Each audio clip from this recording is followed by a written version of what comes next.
We are currently recording this webinar to ensure accessibility for all participants. You can also We are currently recording this webinar to ensure accessibility for all participants. You can also enable closed captioning via your browser. We recommend using Google Chrome, where you can click on the three dots in the upper right-hand corner, click on settings, and then accessibility. You may refer to the screenshot in the presentation, reference a breakdown of instructions on how to access closed captioning on different browsers in the content section to your right, or reach out to one of our Career Circle employees in the tech support booth in the lobby to assist you. Please make sure you watch until the end, as we will be developing a live resume. We're going to be doing a rewrite, so you definitely don't want to miss that. And with that, let me give you my description. My name is Brittany. My pronouns are she, her, and hers. And I currently work at Career Circle as a learning and development specialist.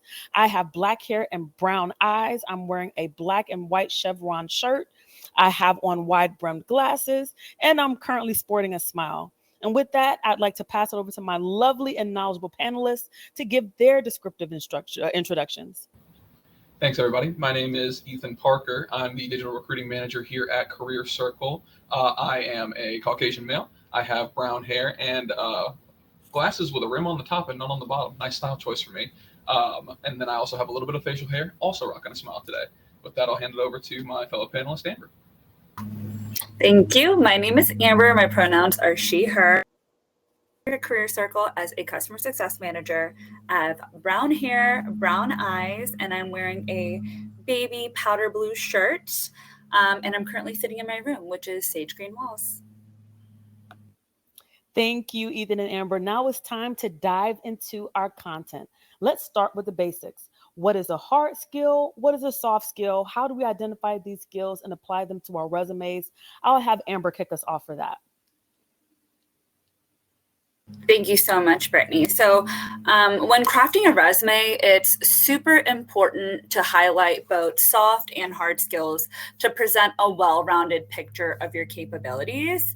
And so here's how to kind of effectively incorporate that and break that down. So hard skills are specific. Oh, let's start with soft skills. Okay, soft skills are interpersonal or people skills.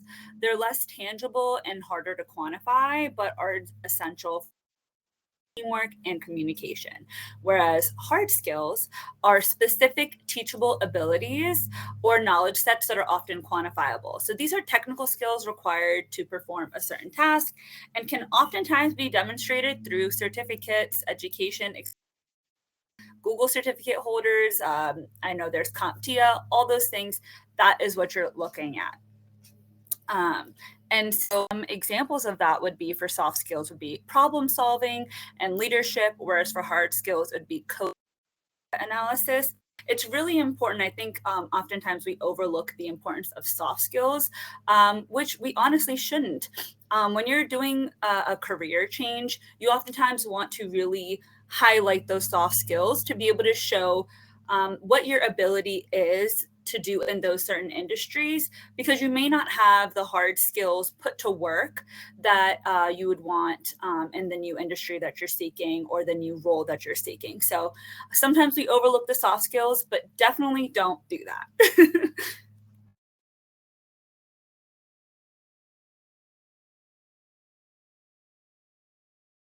You're on mute, Amber. Sorry about that. So throughout this entire presentation, just remember that we have these really cool tidbits at the bottom. They are highlighted in blue. It's definitely take note of these as we go along, because you can honestly take them and put them right into AI to help really boost that resume. So when you're trying to focus on your soft and hard skills, you could type something, which is literally listed here, provide a list of my top 10 skills for my, and you'd put your targeted discipline resume. And then you copy and paste your professional experience with the resume into the prompt, and AI can help you figure it out, because sometimes our brain can't do it or it doesn't feel like doing it. So definitely utilize your resources that we have. We have Gemini, Copilot, ChatGPT, Snapchat AI. Use what you need. Perfect. So with that, we're actually going to transition into kind of how to format your resume or how to structure it or effectively tell your story. Just a quick little fact for you here: recruiters will generally spend an average of 7.5 seconds looking at your resume. So it's very, very important that your resume is structured in a way that lends itself to being legible and easy to interpret. Recruiters really just looking for what makes you a good fit very, very quickly. So, and they see tons of resumes, right? So it's a matter of getting that information together very quickly, easily legible for the recruiter, and really making it clear that you're a fit very early on in the resume. So a couple key guidelines that we like to follow when it comes to structuring the resume. We like to make sure that we're including the experience, education, and skills, right? So we'll talk through formatting specifically here in a little bit, but bare minimum, right? We want to make sure that you have everything on there that qualifies you for the role that you're applying for. And really speaks to not just the work that you have been doing, but really effectively shows why you might be a fit for a role that you're applying for. 2-page resumes are okay. We have had folks ask that question a lot before. We definitely do recommend, if you have a lot of experience, sometimes it extends out on those 2 pages, and that's totally fine. Usually in that skills summary, that's where you're really highlighting what makes you a great fit for the role. So the rest of the experience section is where you're going to highlight where you have applied those skills previously. And really the 10-year experience and more folks, they might even have experience that bleeds past those 2 pages. It is sometimes okay to go past those 2 pages depending on the discipline that you're getting into and how you find yourself applying for it. However, we do really recommend that you keep it to 2 pages if you can, and if you do have to go past that, make sure that you have enough content on there to fill out a full 3rd page. Don't leave it at like 2.5 pages, for a couple reasons, mostly because it sometimes applicant tracking systems, if they notice you have like a half page full, it will automatically kick your resume out because for whatever reason it has a hard time understanding the end of the resume. And then for the other reason being that it just lends itself to an easier time reading it, especially if you have it laid out effectively, and it looks a lot more appealing if you have a full page as opposed to like half of a page. You want to make sure that you're leveraging a professional email address. Obviously, we all have a lot of attachment to email addresses that we've created maybe 10 plus years ago at this point, but definitely make sure that when you are applying to new roles, you are using an email address that is professional, gets the point across, and don't use things that maybe lend themselves to your hobbies or overly personal. Punctuation and grammar, you want to make sure that you are leveraging the tools either in your word processing software, or if you're using something like Google Docs to edit your resume, that you are having those that you're having those tools that are built in to really do spell check, grammar check, all that stuff. Make sure that you're paying attention to those while you are putting together your resume. You don't want to come across as not having yourself together or making small errors, not being attention or not having a lot of attention to detail while you're crafting that resume. You want to make sure that you have the experience section in chronological order. This is one that we get a lot of questions of. We've had people ask about a chronological versus a functional resume. The chronological resume, you want to make sure that you are listing your experience in order over time. And the biggest reason for that is because it shows what your career trajectory has looked like up to this point, right? So let's say you've worked in an organization for a long time and held a lot of roles within that time span. It shows an employer how you are willing to grow with an organization and what directions you grew in during your time with that place. So it goes a long way towards really showing employers, one, that you can be with an organization for an extended period of time, and 2, that you're open to learning new tasks and taking on new roles. And then lastly, we don't want to add things that are overly personal. So when we say overly personal, it's things that give a little bit too much of an insight into your personal life. Think like hobbies, your physical street address. That's a big one we want to make sure that we don't put on the resume. For things that identify you beyond the scope of your professional experience, those are things that you'll generally share in an interview context. Bear in mind, your resume is largely just to kind of get you in the door, so to speak, so that you can start having that conversation with your employer. But yeah, that's the bulk of the guidelines that we suggest that you follow here. And I'll go ahead and actually hand it back over to Amber here to talk a little bit more about what we want to include on the resume. Thank you. So what to resume? I see right here it says the WHO method. What exactly is that? It's a method on your resume. It's an effective way to articulate your accomplishments and the impact that you've had in your previous role. So WHO stands for what did you do? How did you do it? And the outcome of your actions. And this method helps in providing a clear and concise explanation of your contribution and their results. So During the what you did, you would describe the task, the project, or the responsibility that you undertook, and you want to focus on specific actions rather than vague duties. The how you did it explains the method, the tools or processes you used. So you would want to highlight any unique approaches or skills that you applied. And then the outcome is detailing the results of your action. So as an example here, for example, if you are a marketing manager, it would be easy to say something like manage social media accounts and created content. But if I take that, throw into the who generator, if you will, it's you are the who generator, by the way. I don't know if that exists, but what are you doing there? You managed and developed content for social media campaigns. Now, when we focus on the how, you utilize data analytics tools to track engagement and optimize content strategy. And then the outcome is increased social media followers by 25% and engagement by 35% within 6 months, right? So, for example, here it says, actually, I have another example too. Let's do one for sales representatives, because a lot of times when I work with candidates, when they've worked at certain roles, it's easy, especially when you're saying that you're a cashier, that you just manage the register. So let's do one for sales representative. And so before, you might say something like responsible for sales and customer service. But after we, the who generator, goes ahead and changes it, you would say for the what, led sales initiatives and provided exceptional customer service. How did you do that? You implemented a new CRM system to track customer interactions and follow-ups. And then the outcome is that you boosted sales by 20% and improved customer retention rate by 15%. You want to quantify the impact whenever possible using percentages, dollar amounts, time saved, as you're showing a value add to the company. It's really important to quantify your experience. As you've already done it, you might as well get credit for it. Do we have an AI prompt here? Not this one. That'll be on the next one. Cool. Alrighty.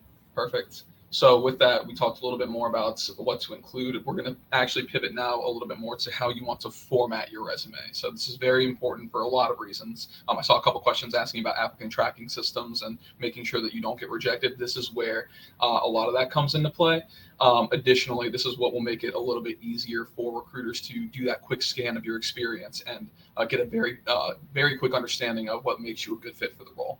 So when we're first putting together our resume, we do want to include our header, of course. This will have your first and last name, your city, state, and then the best contact information to reach you at. Some people also will include their LinkedIn in their header. That's totally fine.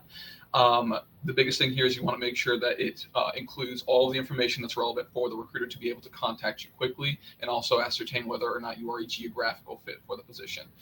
We've had a lot of questions previously about if you are open to relocating, if you should change the city state that you're located in. I think that if you have a plan for relocation and you are actively taking steps to relocate to wherever you will be in the near future, then most definitely go ahead and update that city state in your header just to make it a little bit easier. And then you can explain that you're currently in the process of transitioning when you are having that interview with the hiring manager. Next, we'll talk a little bit about your professional summary. This should include some keywords that you would use to describe yourself, along with a brief description of your experience and the job title that you're targeting.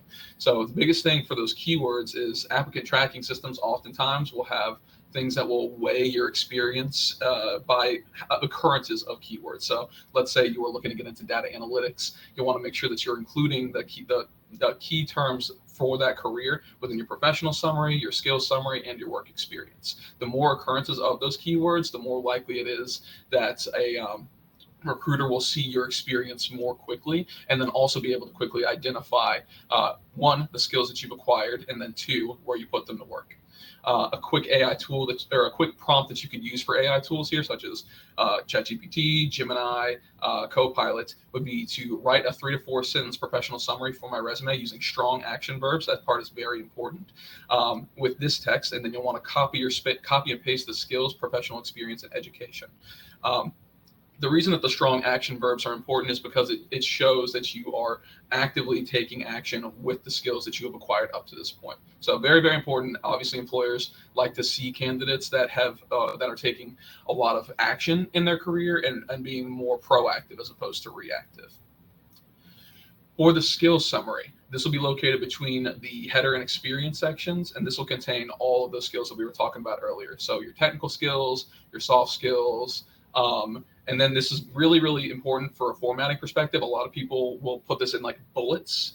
I do recommend that you do that. It helps a lot to make it very easy for a recruiter to quickly say like, okay, great, they have this technology. Okay, great, they have this management experience, etc. So that when we say like recruiters are scanning resumes to see like at a glance what makes you a fit, the easier they have it, the easier it is for them to view those skills quickly, the better of a time you'll have with getting contacts back from recruiters.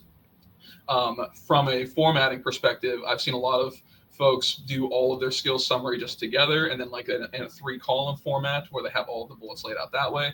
That does work well. We've also seen formats where people will separate their technical skills and their soft skills and then put them in separate columns side by side. That also works. So the biggest thing, like I said, is making sure that there is no complex images or anything along that line. So like if you're using a word processing software, use the built-in bullet tool. Don't copy and paste the bullet into the resume.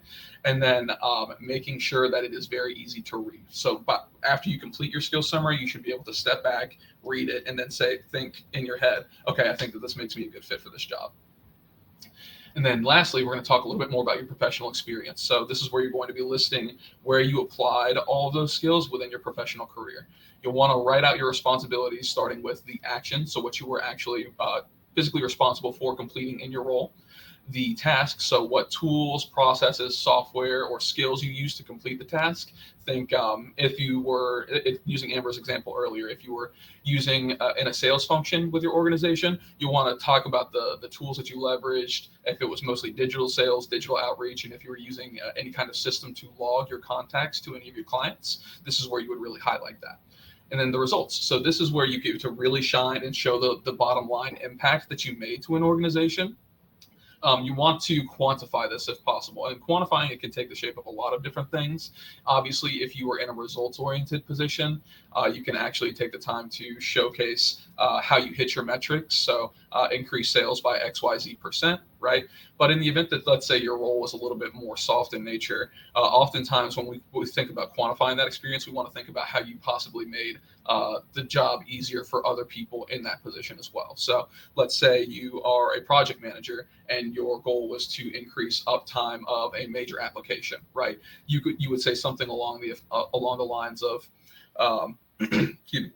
you would say something along the lines of improved software application uptime by XYZ%. Sorry, it took me a minute to get there. Having a hard time. But yeah, as far as the way that you want to lay this out, you want to make it very clear and have a very smooth transition from A to B of what you did, what tools you used to do it, and then how it impacted the organization. And so we're going to go ahead and move now into a little bit more of how you want to quantify that in line with your bullets. Perfect. So in terms of professional experience, we are going to dive once more back into that who method here. I know I've been shouting who at you like I am an owl, but let's get through it together. So what the sentence that used prior is responsible for increasing sales. Instead, we have changed it to developed a new sales strategy generating over $4,500 in revenue. Sorry, squinting here. And so we have an action verb, breaking it down a little bit. Can we go on? Okay, so taking a look at this professional experience right here. So we have the action verb cleaned and transformed. One thing to note here is that it is in past tense. It's also giving the action that you did. Very important when you're using your bullet points to do mention it in the way that it is an action verb. So we have cleaned and transformed, and then the task or project, which is a large data set And then that's leading into the metric or result, which is reducing overall data quality for subsequent analysis. And so if you're wondering how to get there, we have the AI prompt tool right here, and you can ask it can we get that on screen? We can ask it to provide a list of top 10 skills for your targeted discipline resume, and you can copy and paste the professional experience that you have from your resume with the prompt. And I would attempt to read the second one, however, I can't.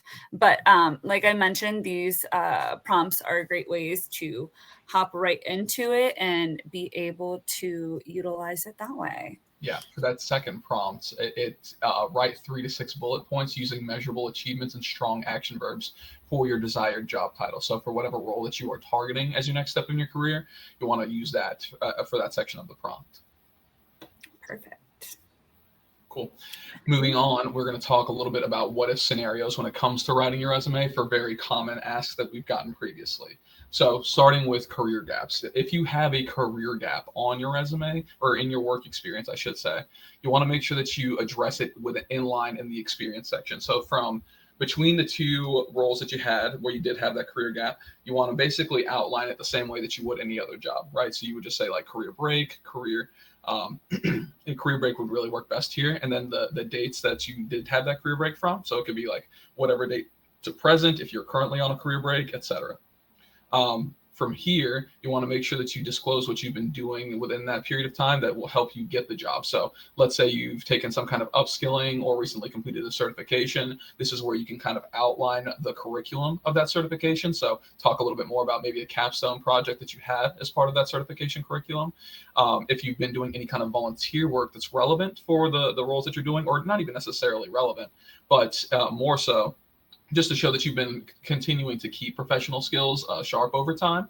And then the biggest thing is maintaining those soft skills too, right? And volunteering, you find that you're working with people very often. And so that keeps those skills sharp over time. It really goes a long way towards helping to address that gap. And then one question that we do get, because we do have a lot of stay-at-home parents on the platform, we do a lot of work to kind of talk through what skills are transferable from managing the household. So think through what goes into effectively managing your household on a day-to-day basis. You might be doing budgeting. You might be doing, we would call it like inventory allocation, sort of, when you're kind of taking stock of what's in the house to make dinner and possibly to take care of your children. So there's a lot of things that you can do. And we do offer one-on-one calls with recruiters to talk through that a little bit more extensively. You'll be able to find those resources on our website at careercircle.com. And then our second what if scenario here is what if you'd like to switch careers? So the biggest thing when you are switching careers is thinking through what transferable skills that you have and then listing those on your resume. So you want to give specific examples of like how it might apply to your career.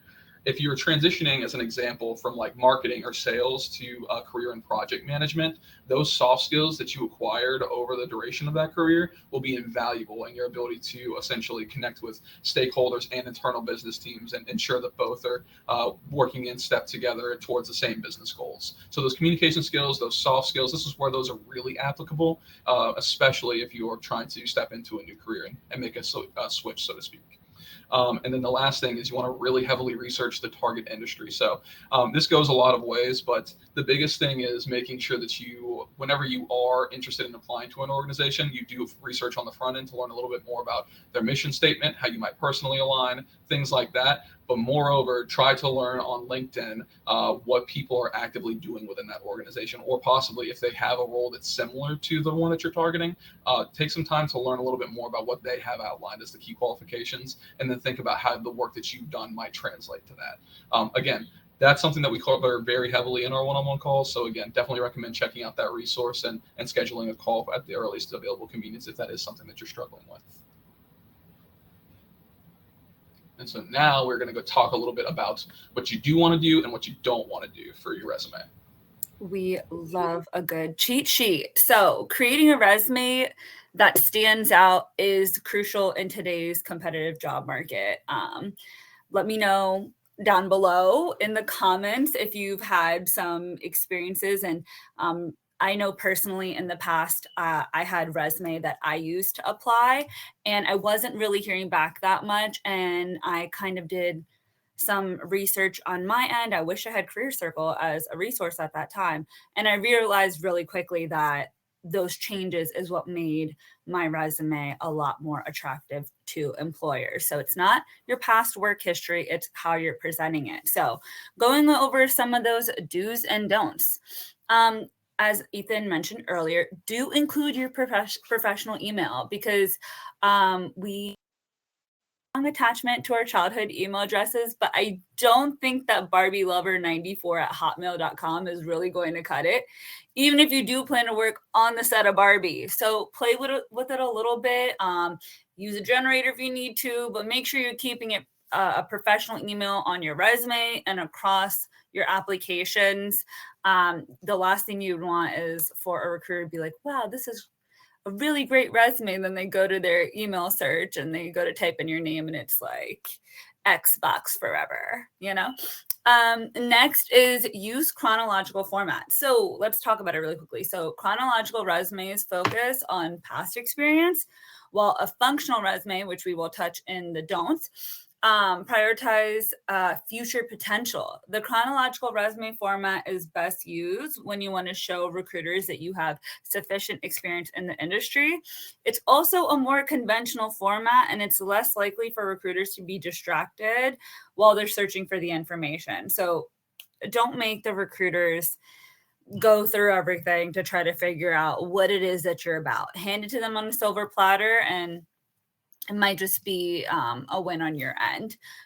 Do make sure that your resume is ATS compliant. That's applicant tracking system. Most, if not all, jobs that you apply for go through an applicant tracking system.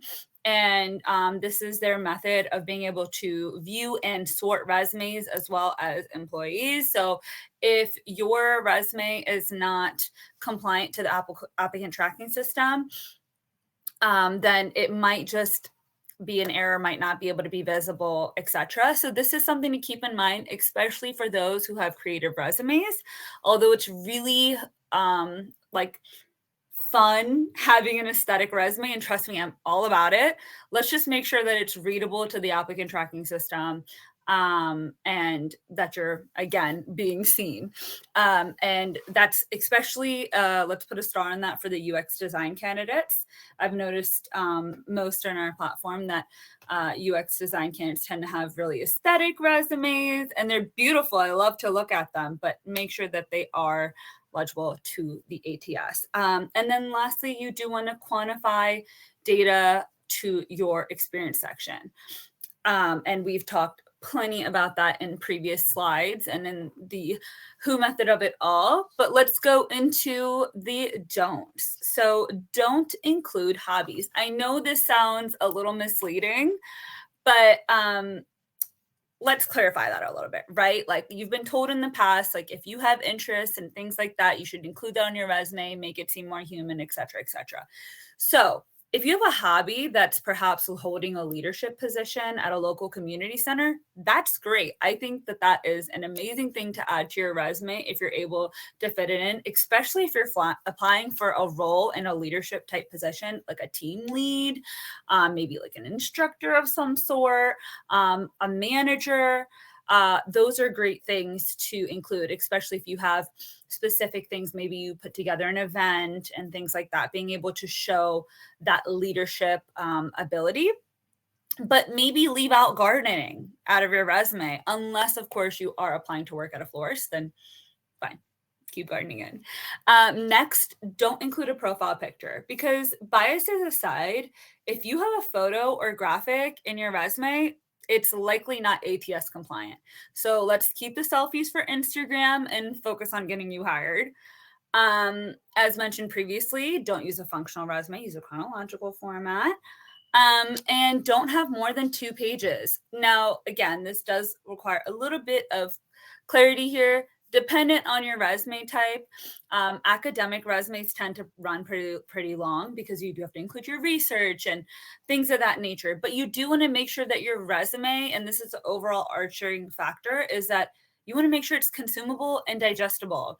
As a recruiter who's viewing over 100 resumes, and as Ethan mentioned, I think 7 seconds per resume, how much you really think they can take in. And I want you to put yourself in the recruiter's shoes when you're creating your own resume. Take a step back and see, what is it that a recruiter is going to be able to consume when they look at my resume with fresh eyes? So focus on selling who you are and leave the fluff for the interview, because you have plenty of time to share details about the nuance of it all in the interview.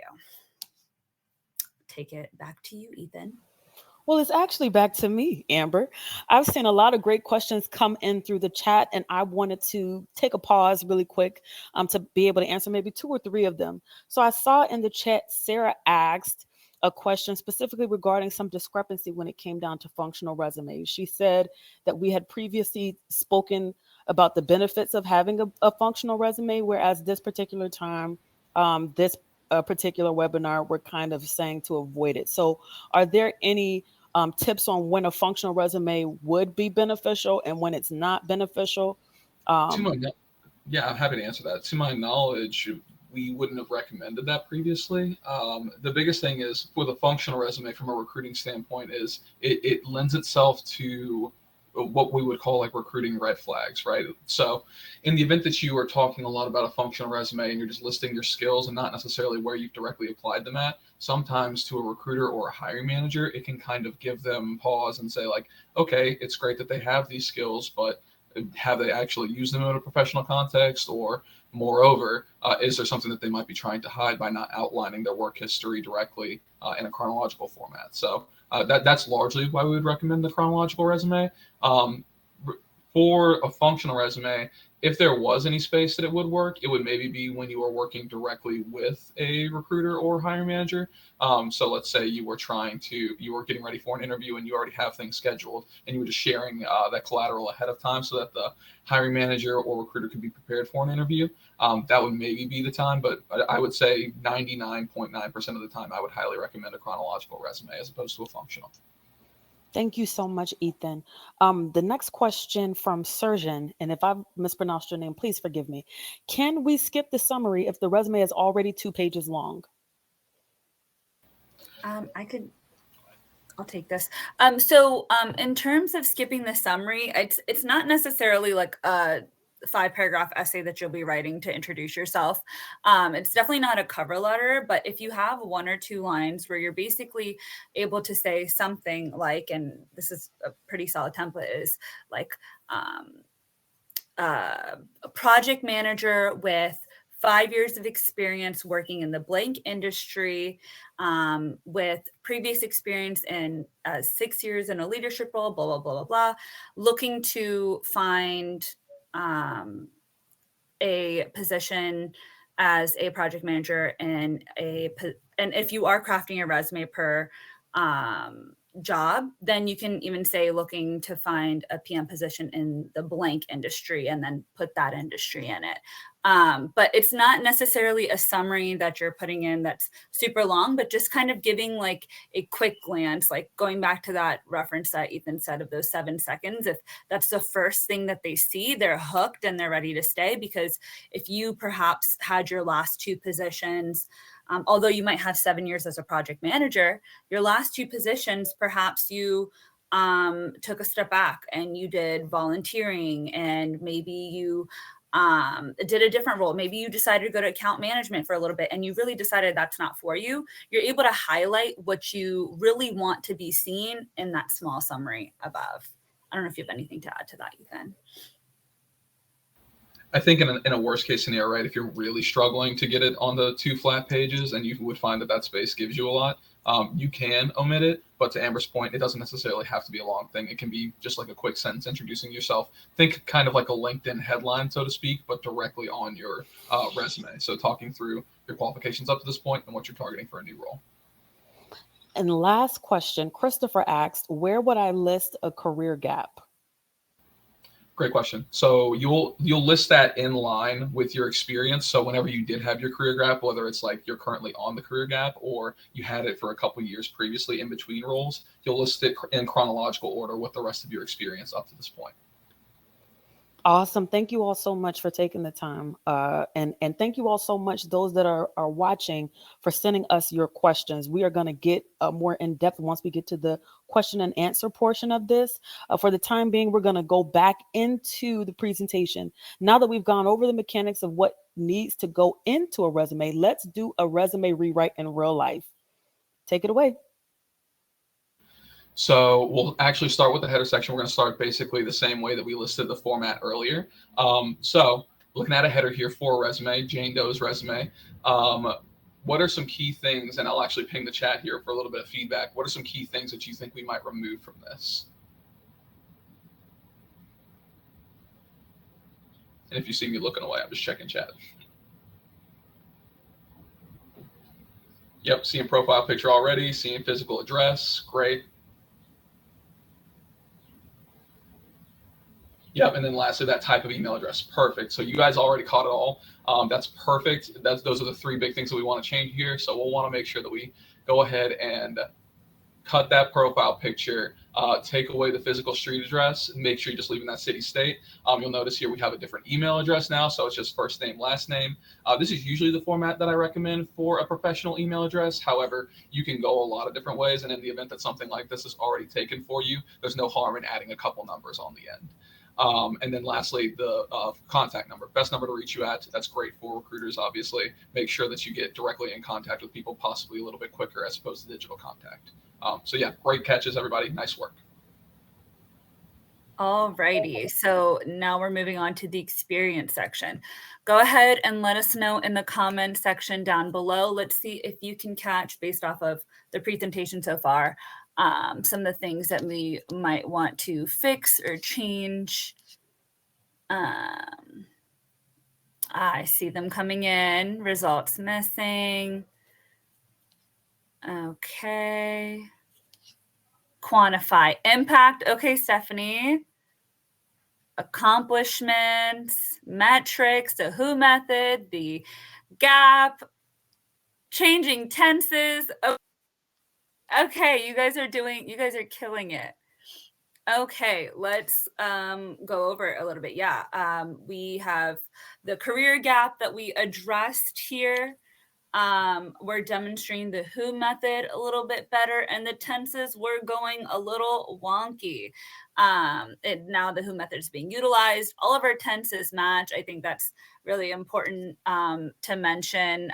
In the previous slide, it had said the action and the action verbs that were being used was coordinated and then coordinate, provides, and then developing, and then conducted. So we want to make sure they all align, right? We want to make sure that they're all in past tense. The other thing is that we did utilize the who method here. In the previous example, it said provide support to the sales team. We changed that to provided support to the sales team, resulting in a 10% increase in customer satisfaction and improve sales performance. And then also, I know that we had a previous question regarding the career gap. I think that this is an amazing example of addressing the career gap. Being able to mention that you improve soft skills. Perhaps you took, in that time, you obtained a certificate. What's the skill set that you learned from that certificate? Things of that nature. So this is a really good example of how to address that career gap in your resume. Absolutely. And so moving on a little bit now, and bear in mind, folks, I know a lot of questions are coming through. We do have time here at the end for a dedicated question and answer, so we'll make sure that we try to get to as many of those as we can. Moving on to the skills and education section of the before resume. So same kind of deal here, folks. What do you think that we might want to change about this resume to get it ship shape, so to speak?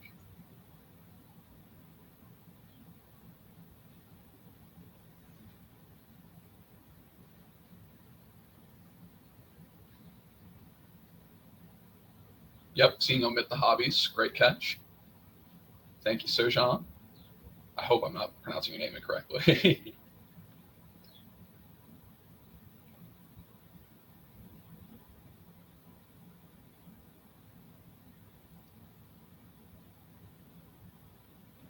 To be fair, this one is it's very dense. It's very hard to read. I do apologize for the formatting. It seems like there's something happening from the tab to you all's view. Yep, adding action tags and results. No problem at all. No, no, thank you all. So actually, this is a great catch from Hang. Languages are really, really good to keep on your resume most of the time because if you are bilingual, it can actually qualify you uniquely for a position in the event that you need to communicate with folks outside of the traditional scope of your role. Sean did great here too. So yeah, lots of great feedback here. Graduation year not when you attended, absolutely. So we'll actually go ahead to the after section here. So we did remove that hobby section from the resume. Ashanti hit the nail on the head. If you have career related hobbies, let's say that you are moving into technical support, right, and you have a hobby of building computers in your spare time, that very much qualifies as things that would be very relevant for your professional career. And thusly, you wouldn't want to list it as a hobby, but you would want to list it as a skill. So something to the effect of like hardware assembly or software troubleshooting, software installation, things like that. So if your hobbies are very directly related to the professional career path that you're going to take, don't list them out as a hobby here. Just think about how those skills can be applied to your professional career. Additionally, we have gotten it all onto one section now, so this is very, very easy to read for a recruiter, as opposed to being spread out across multiple areas of the resume. That education, we did just go ahead and only include the graduation date, so that's perfect. Great call out there. And then lastly, the skills section, we did go ahead and include those soft and hard skills for the role. So again, making it much easier for the recruiter to read. When you are applying for any role, you'll want to think of the transferable skills from your previous role to your new role. So great catches, everybody. Nice work there. So lastly here, we've got the completed product. I know this is going to be a little bit difficult for folks to see, but our resume on the left here is the before, and resume on the right is an after. So we now see that we have a resume on the right without complex images, not making it difficult to read. So it's much easier to kind of see from point A to point B what your experience is, the work that you've done up to this point, and namely what really qualifies you for new positions. But moreover, we also see that outlined impact. So it really, really shows how you as a person are impacting the organizations that you work with. And then additionally, this resume now being fully end to end, like fully filled out on one page, is a little bit more ATS compliant with the removal of those complex images and not leaving a gap at the bottom of the resume. So before and after, I think we've all done a great job together here of working on this and making it a little bit easier to get a contact from a recruiter or a hiring manager.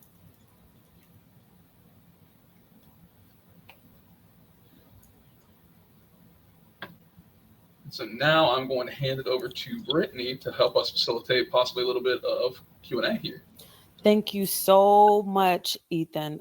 There are so many questions going on in the chat. So many. I'm trying to categorize them. I'm so glad that we have this level of engagement. So the first couple of questions are around ableism and ageism. Olga asked, I am over 55. What recommendations do you have to avoid age discrimination? And that kind of aligns a little bit with Marlene's question as well. She said, my education dates me and goes back to 1990. Is it necessary to show the dates? Great questions. I'll start with the first question. So, to avoid potential discrimination based on age, I would say list your most recent experience. Don't go about listing your entire career. Instead, you'll want to distill the skills that you've gained from your career into that skill summary and make it very compelling. For your most recent experience, we want to talk about things that you've done really within the past like 10 years of your career. So that's first and foremost. That's how I would go about avoiding the problem, because a lot of times it's much easier to navigate once you're in the room with somebody, right? You're having a conversation with them. It's a lot more difficult to it's a lot more difficult to account for whatever biases a person might have up front when they are reviewing your resume. So I definitely recommend to stick to the last 10 years of your experience and then try your best to distill your career experience into a very, very direct skill summary. And then again, staying on the same page with that formatting, right? We want to make sure that we're keeping it at 2 pages as best we can at a maximum. If you need to go a little bit longer, depending on your career path, especially if you're in academia, that's fine. We'll go 3 pages maximum, but make sure that you have enough content to fill out those pages completely. For the latter part, it's also a really good question. In the event that your degree is greater than, I would say, we would call it maybe 20 to 30 years old, I think that it's okay to leave the graduation date off there, especially if your professional career reflects your experience that is more recent than that. So again, sticking to those last 10 years of experience, if you have enough career experience there to outline that, I think that that's more than acceptable. And there was a second part to that question. Any recommendations on how to list courses consumed during the last 2 years, bearing in mind that learning necessary to stay current with tech and software? This is aligned with Marlene as well. Of course, yeah. So that's a really, really good question. I guess my follow up would be, and I'll answer it in both formats. If it's higher education and you're actively pursuing some kind of new degree, I would list in your education section that you are actively pursuing a new form of higher ed. And then if it's for a certification, I would list that in your certification section and then list the timing of your completion dates for either of those. In those, it's very important to highlight your coursework. So talk a little bit about the curriculum and the work that you've done to kind of keep those skills sharp. But that's a great question. And again, we've talked about this a little bit previously as well. But if it ever took place during a career gap or anything like that, that's a great way to highlight the work that you did to keep your skills sharp. Awesome. Oh wow. Okay. Um, the next question that I'm seeing is a surrounding experience, not experience, but the ATS tracking system. And we had a couple of individuals that asked questions specifically or surrounding tracking. Or the ATS system. When uploading my resume, I experienced formatting issues where content doesn't format correctly, where I have to manually type information. How can I avoid that? Then someone says, is there any app or website that can be used in order to verify that the resume formatting is in compliance with ATS tracking systems? We had a bunch of questions about the formatting. Yeah, yeah. I actually saw a lot of those coming through too. So that's a really great question. There's a couple of things that you can do to make sure that your resume is ATS compliant. So one, starting with an ATS resume template that is, it's ATS friendly, which uses minimalist designs. They're compatible, and they're basically we do have some that are provided by Career Circle as well. You're able to talk to any of us. We can provide you with a clear resume template, but most resumes you find online, if you're able to find a more simple one. But if you aren't able to ensure that, things that you can do to help you is label resume sections clearly. So professional experience, education, skills, because the ATS will also look for these sections to identify keywords, key requirements like years of experience, degrees, certifications, keywords. So making sure you're using the right language surrounding those different sections. You want to avoid tables and graphics. And while we did talk about headers, you want to avoid headers that are more photo based, like they're not really like a language that you can click on and edit and things like that. And then you also want to pick an ATS friendly font such as Arial, Calibri, Cambria, and the font size should be around 10 to 12. And then apply your keyword optimization. So making sure you're using the right keywords to these roles that are specific. So instead of maybe writing MBA, or maybe if you write MBA, at some point you also write Masters of Business Administration. And the last thing I can say is making sure that you're choosing the right file type. So PDF is really great at preserving file data without compromising any of the document's integrity. But obviously there are cases where it might not work with all ATS systems just because there are so many ATS systems. I think the best method there is to have a hard copy of your resume that you work off of and edit, and that you can go to export. So when you're uploading it to the company's website or wherever it is that you're uploading your resume to, it typically tells you the file types that they accept. Typically at the bottom, it might say PDF, it might say doc, or docx version. So if you have kind of that hard copy, I know I use like Google Docs, and you can typically download the preferred ATS version that's typically listed there. I hope that's helpful. Yeah. I did also add in the chat an excellent resource to scan if your resume is ATS compliant would be resumeawarded.com. It's a tool that we leverage here as well. And I think most recruiters, if they're helping a candidate directly, are also leveraging this tool. Definitely recommend checking it out. It'll give you helpful feedback on how to make it a little bit more ATS compliant. Also saw some adjacent questions regarding formatting, especially around columns. It is best to make it one column if you can. In the event that your resume is bleeding over in length due to the fact that you only have one column to work with, we recommend keeping it to two columns just to make sure that again there's a wide variety of technology that's leveraged when it comes to applicant tracking, so it's impossible to account for every single one. However, two columns at most does seem to get through a good amount of ATS systems. Alrighty. Next question is it okay to insert hyperlinks in the resume, like for publications? Would that mess up the ATS? It definitely can. It depends on the way that you are processing it. That's a really, really good question. Oftentimes, if in the event that you have it set up as a PDF file, I'll phrase it this way. If you put it together in a word processing document, you hyperlink something, and then you save it as a PDF file, it's likely that it will go ahead and still go through an ATS system. However, it's very, again, it's impossible to account for every single one because all of them have such variance. So I would recommend, in the event that you do not have that available, I would recommend putting together a CV or a portfolio of academic publications that you maybe contributed to, and putting those separately in an application directly to a hiring manager. Awesome. Next question I have is, what if I have tons of certifications but no experience?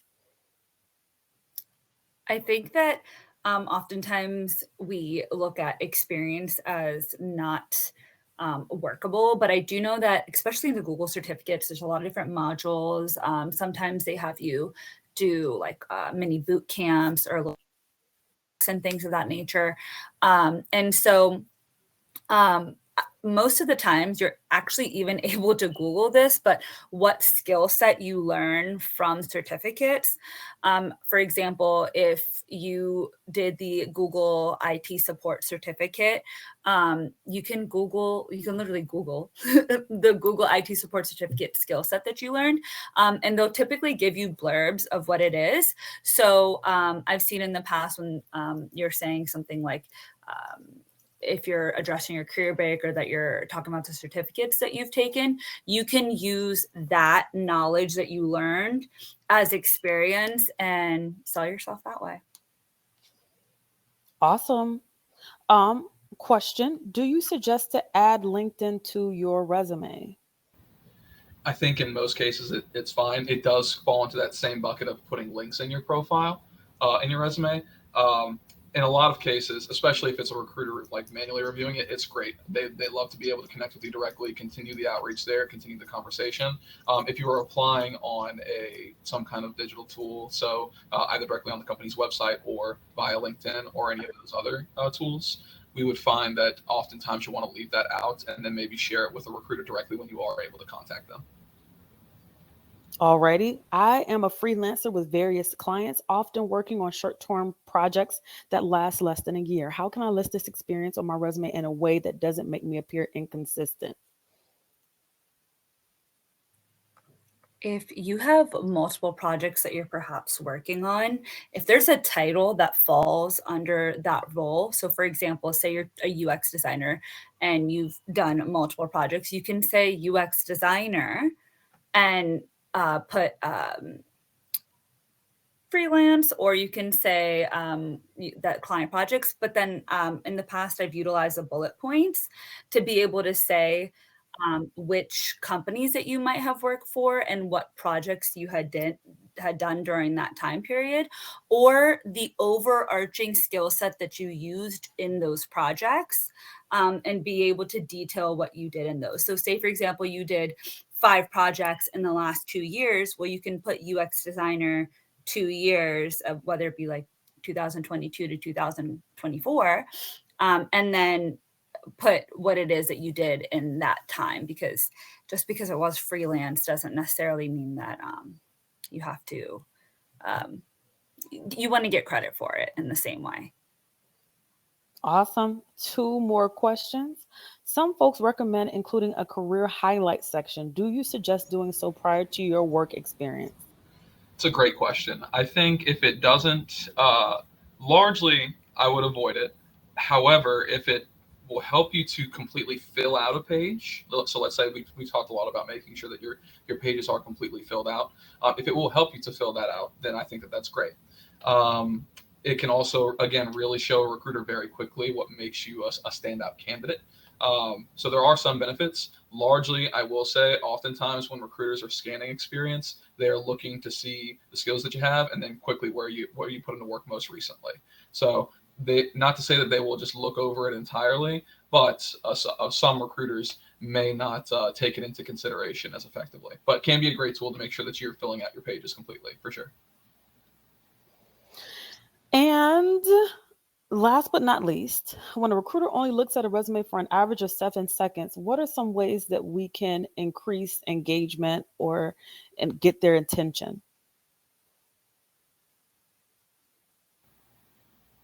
I'm sorry, my computer stuttered for just a second. Could you repeat that for me one more time? No worries at all. Hold on. When a recruiter only looks at a resume for an average of 7 seconds, what are some ways that we can catch recruiters' attention with our resume? So oftentimes recruiters are working with such a high volume of candidates, especially in today's day and age, that it's not necessarily as much about what will catch their attention visually, but more so what can reinforce in their head what makes you a fit for the role very quickly, right? So that professional summary, that skills summary, that's what's doing a lot of the heavy lifting there. If you can get the keywords that are most relevant for the job that you're applying for in as many times as possible within those two sections, then that will really help in a lot of ways to ensure that you're increasing the likelihood that you'll receive a contact from the recruiter. Now, as far as things that might make it visually stand out, I would say my biggest piece of advice would again just be making sure that it's very easily readable. So being that recruiters are scanning resumes top to bottom, just like anybody else, like we read top to bottom, left to right. Um, in the When you're thinking of that, think of how you would read the resume and what would make it much easier for you to see that you're a fit for the role. That I found that feedback helps a lot of job seekers in today's market. Okay, Ethan, I know that I said one more, but there's one question that I think is a brilliant question. If you can answer it in 40 seconds or less, it's from Richard. What if there's a job description that matches my resume perfectly with all the tools, qualifications, and competency? Wouldn't the ATS take my resume recruiter as I would be a perfect match? I'm asking because it seems like from marketing agency, I never heard back unless I reach out directly to a recruiter on LinkedIn. That's a great question. Again, it's very difficult to account for the way that every new technology works when it comes to recruiting. However, I will say oftentimes what can happen is it's something minor, right? So it might not necessarily, it might be that yes, your experience is a great fit, but there's some formatting thing, there's something that's making the ATS basically kind of freak out and automatically kick your resume out. So it could be formatting, it might be like a large gap. When I say gap, I mean like a negative space on the resume. So that might be a problem. It could be that it's not understanding the way that you have bullets set up or something along those lines. It's very finicky when it comes to that kind of stuff. So what I will say is, in the event that you find that, especially if you're passionate about the role, you've already got the right of it. You want to make sure that you're contacting the recruiter directly. If they have that contact information listed, it will give you a much higher likelihood of being able to kind of filter through the noise there, so to speak. Well, thank you so much, Ethan and Amber. And thank you so much to everyone that participated and stayed until the end to get these wonderful nuggets of information. I hope you all enjoyed and learned some valuable skills related to building your resumes. If you haven't already, make sure to upload your resume to your Career Circle profile. We've had so much fun today. Please join us for our upcoming webinar on August the 22nd at 1 p.m. Eastern Standard Time. It's an informative webinar that will dive into career mapping and how to identify what the best path forward is for you. Register now by going to the event section on the Career Circle website. Thank you so much for coming, and we hope to see you again next time. Thanks so much, everybody.